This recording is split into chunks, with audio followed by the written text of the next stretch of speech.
ঘাটাল উৎসব ও শিশু মেলা উদ্বোধনী মঞ্চ থেকে সাংসদের নামে ডাকা টিকিটের উদ্বোধন। ভুবন পাল, পশ্চিম মেদিনীপুর।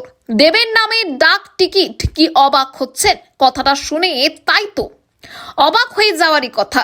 যার নামে ডাক টিকিট অর্থাৎ ঘাটালের সাংসদ অভিনেতা দেব নিজেও অবাক হয়েছেন।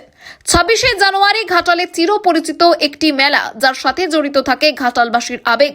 ঘাটাল উৎসব ও শিশু মেলা 2026 শুভ উদ্বোধন হয়ে গেল। প্রধান অতিথি হিসেবে ছিলেন ঘাটালের সাংসদ দেব, দীপক অধিকারী ও জনপ্রিয় অভিনেত্রী রুক্মিণী মৈত্র। ইন্ডিয়া পোস্টাল সার্ভিসে দেবের নাম।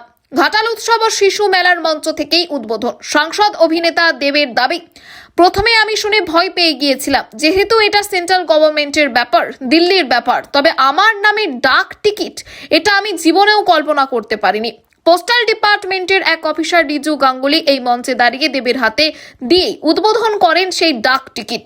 পোস্টাল ডিপার্টমেন্টের এই অফিসারকে দেব বলেন, এইবার আপনার চাকরি থাকবে তো। এই উদ্বোধনী অনুষ্ঠানে উপস্থিত হয়েছিলেন হাজার হাজার মানুষ, বিশেষ করে মহিলাদের উপস্থিতি ছিল নজর কাড়া। সারা এলাকা জুড়ে একই আওয়াজ আসছিল, দেব আর দেব। এক কথায় মহিলা ও যুবতীর হার্ট থ্রব অভিনেতা, সাংসদ আর অনুগামী ফ্যান ও ঘাটালবাসীকে জানান যে ঘাটাল মাস্টার প্ল্যানের কাজ ইতিমধ্যেই শুরু হয়ে গেছে, যার জন্য এতদিন লড়াই হচ্ছিল। দেব আরও ঘোষণা করেন, ঘাটালে একটি সিনেমা হল হবে, সাথে শপিং মলও হবে।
আমাদের শিশু মেলা দেখছে, আজ থেকে শুরু হচ্ছে।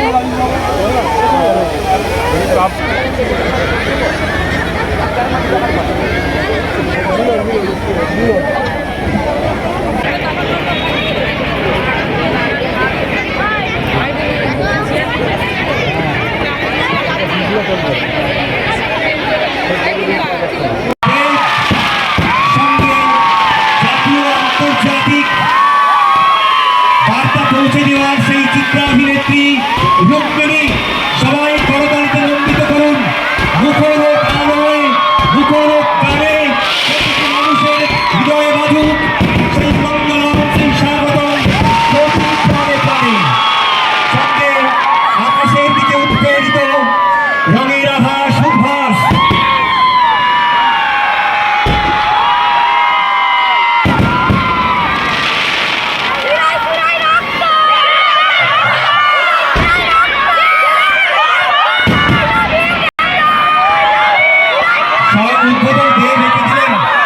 এহেন তিলোত্তমার বাংলা ফিল্ম ইন্ডাস্ট্রিতে পদার্পণ ঘটে 2017 সালে চ্যাম্প ছবির মাধ্যমে, যেখানে তার বিপরীতে ছিল কৃষ্টি, সংস্কৃতি, ঐতিহ্যের মেলবন্ধনে গড়ে ওঠা শৈশবকে ফিরে পাওয়ার এই মিলন মেলা গভীরভাবে প্রত্যাশা করে রুক্মিণী মৈত্র উত্তরোত্তর সাফল্য